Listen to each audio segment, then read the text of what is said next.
Can you tell us how many children you've fostered? That is a really good question that I've been asked many times. We've been on this journey 11 years. We're about to renew again. And I've never counted my children because they were just my children. You'll never know, Mom, how much I love you. So please don't take my mommy away. Yay! They've had a lot of inconsistencies in their lives. On or lights off, you choose. Okay. It's the unknowns that can be traumatic or triggers. I want to call my aunt. We already did. She didn't answer. Do you remember? I want to call her again. I know, but we can call tomorrow.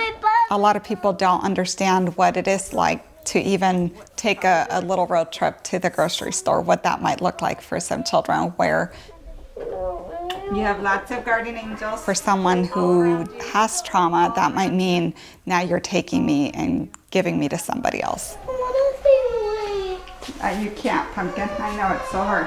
How about I go get the kids up?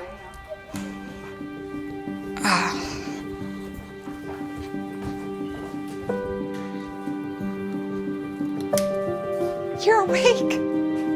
Were you just waking up? I think the hardest part is the trauma that comes, the changes, the daily appointments that you drive to. How'd you sleep? Good. The asking for help, the calling out to DCS specialists who don't respond. So why would any family subject themselves to that pain and the hardships that come with it? Can we call my auntie? You want to call your auntie? Sure, I'll get the phone. And I just thought, I can keep doing this year after year after year. Hi, baby. Hi, auntie. What are you doing? Good. But if we're not getting there early on, right after that trauma has occurred, we're not getting better as a system. Oh, honey, we all miss you so much. I can't wait to hold you and love you and squeeze you forever. And it doesn't feel like the system has gotten any better in supporting the families. In this past month, I have filed 3 grievances for 3 separate therapies that were identified and yet could not be provided because there's not enough capacity. What a loss it is for those foster parents who haven't quite figured out how to navigate the system. Foster parents who come in with great intentions and great energy to try to help kids and then don't feel like they're able to do that. And seeing the number of disruptions, home after home after home, I really just felt like after 9 years, my time was done. And so I went to bed that night and prayed for God to release me from this calling as a foster parent. And at the same time as I was asking for that, I thought, how dare I? Because the need is still there. How dare I? I said, guide me as to what I can do.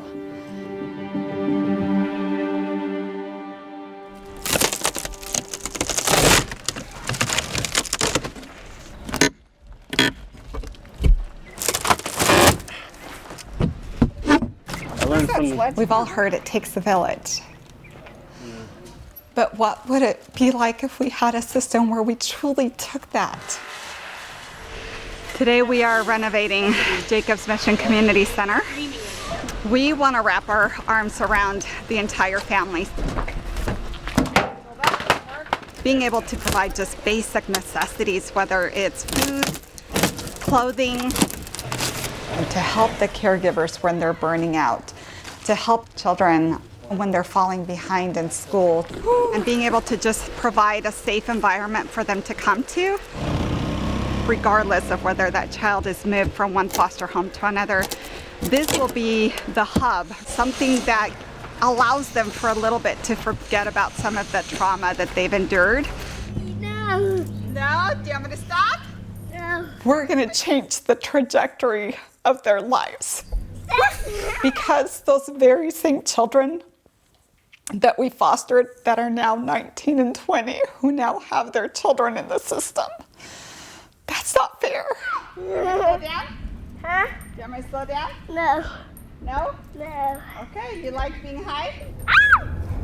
Fostering is a roller coaster. You have your highs where everything is beautiful and perfect, and then there's the lows where you have children that are so traumatized that they cry to go to sleep. Anika! The community center, is that a result of your experience as a foster mom? So I think it touches on several things. As a foster parent, it can be a very lonely world to live in. So having a place where you can feel supported was needed. Hey, Pumpkin, you need to come inside and do homework, please. Thank you. And then for the children, do you want to read one of the ones we were doing yesterday? So many of them are just behind in school, and their outcome, when you look at the data, is not that great. I don't like this book. I know, but we still have to read. That's exactly what we're currently facing. Nice to see you again. Nice to see you. Principal. So what I wanted to do is meet with you guys. I had expressed some concerns of progress. She is struggling. As you know, this age, the development is so critical with those foundational pieces because there's a huge leap when you go from kindergarten to first grade. Right. So what I can tell you is that, yes, I think it's a mistake for the public to place all the responsibility for how our children do on the Child Welfare Agency, because it's really bigger than that. It's about how we are with our neighbors and our friends. Are we supporting the new parents in our neighborhood? Today we had the opportunity to have our youth that we have been serving actually come to the community center for the first time. We have several things planned for today. So first, here's some masks from the Amazon. Why do people make masks? To disguise themselves? To disguise themselves, to teach, tell stories. So what we're going to do today is you can design your own mask. Are we supporting education for kids? Are we supporting quality childcare that's available at affordable rates? Child welfare is the ambulance. my t-shirt says, "We are the village," because at the end of the day, these kids are part of our system, and it takes all of us to make a difference in their life. It just has a lot of symbolism. I like how you did all these colors here. Looks really good. So for most of these youth, when they age out, they'll be on their own. And many of your applications will be online, and so they won't. And so giving them that opportunity to have those skills for when they're needed is a great advantage. Who's planning on applying for a job?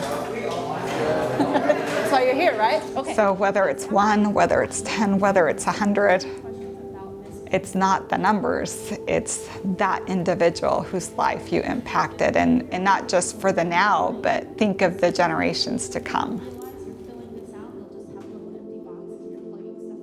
Did you learn anything else that was new? Thank you for your help. Appreciate it. You too. Thanks for your help. Appreciate it. Thanks for coming. Appreciate it.